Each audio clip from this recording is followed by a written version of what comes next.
So I know that you have a lot of HR background. What do you think needs to change in HR in the current landscape of business in Australia right now? Good question. Big question.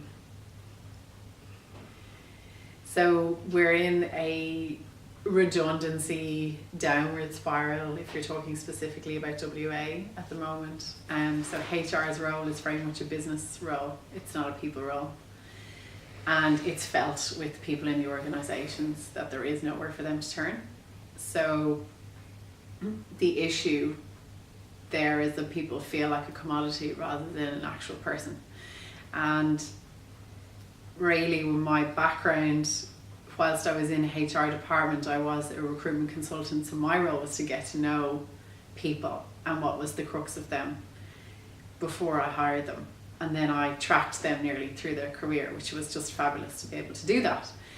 The issue then when they're made redundant is I know all about their wife and their children or their husband or their brothers and sisters and and I can see them as a person. So that's the bit that I struggle with. HR, on the other hand, keep that level removed so that when they are managing that redundancy process, they survive themselves because it's quite tough for them. And secondly, but the person that's on the receiving end really feels like a commodity, as I say.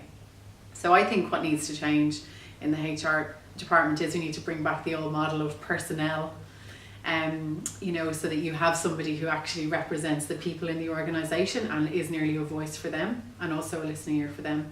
And that person is still part of that HR department and part of what the business represents, and can be that ombudsman to a certain degree. Then that way people feel like they have a voice, as I say, and what they say and their contributions matter.